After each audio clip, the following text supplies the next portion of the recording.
Perçu dans la plupart des cas comme un acte de manipulation, de mensonge et de détournement public, la politique est de nos jours abandonnée par un bon nombre de jeunes Guinéens.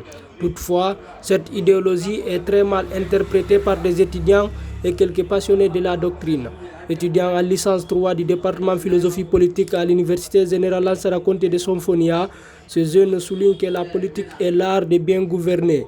Il donne une analyse approfondie de l'histoire de la politique selon les savants grecs et fait une analyse globale de la politique guinéenne de nos jours. Vous devez comprendre d'abord qu'en Guinée, comme dans plusieurs pays africains, la politique est souvent perçue comme un outil de manipulation lié à la corruption et à la trahison. Et c'est une évidence, on peut comprendre cette manière de penser en ce sens que notre histoire est souvent marquée par des crises profondes et une perte de confiance totale entre gouvernants et gouvernés.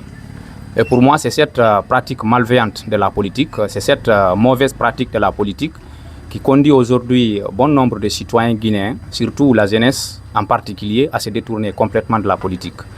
Et cependant, moi en tant qu'étudiant en philosophie, je pense que cette vision populaire est très éloignée de la politique, au vrai sens du mot. Pour moi, ce n'est pas ça la politique, c'est une mauvaise compréhension, c'est une mauvaise interprétation de ce qu'elle est. Puisque si l'on remonte à l'histoire, notamment c'est les anciens Grecs, puisqu'il faut savoir d'abord, c'est eux qui ont inventé la politique, c'est eux qui ont forgé le mot pour la première fois. Et la politique étymologiquement définie, selon les Grecs anciens, polis technique, qui signifie l'art de bien conduire, l'art de bien diriger les affaires de la cité.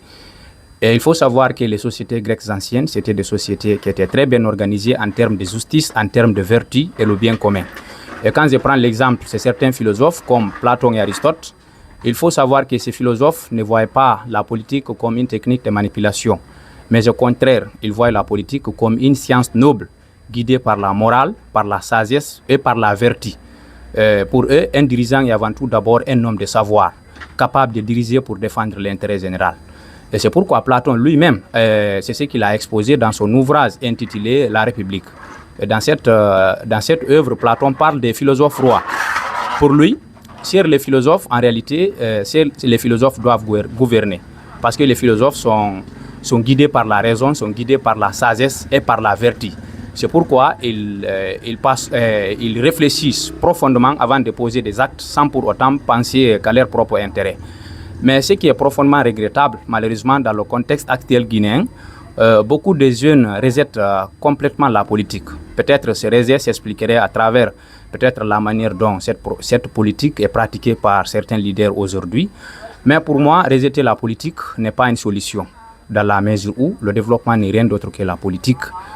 Parce que toutes les problématiques du développement, toutes les questions, qu'elles soient économiques, qu'elles soient écologiques, sociologiques et même culturelles, sont discutées d'abord dans la sphère politique. C'est ce que le président Aliouba a toujours essayé de défendre dans son ouvrage intitulé Agir pour la Guinée. Et dans cette œuvre, il a défini la politique comme étant la transformation qualitative et quantitative de la société et l'art de gérer la cité à travers un dirigeant élu et nommé. Et dans cette œuvre, il a posé une question très pertinente qui a attiré mon attention et qui doit nous interpeller, nous tous en tant que citoyens, en tant qu'hommes responsables.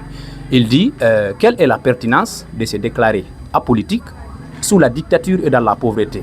Car lorsqu'on refuse de faire la politique, on risque d'être sanctionné en étant gouverné par moins valeureux et plus opportunistes que nous. Et si en réalité on comprend cette manière de penser, cette vision que défend Aliouba, on peut lui donner raison, en ce sens que le développement n'est rien d'autre que la politique. En tant que citoyen responsable, tu ne peux pas dire que la politique ne t'intéresse pas, surtout lorsque ton pays est plongé dans une dictature extrême. Et ça, pour moi, rejeter la politique, c'est une manière de donner la sens de ceux qui sont incapables de gouverner. Cependant, nous, on doit être là pour bien changer les choses.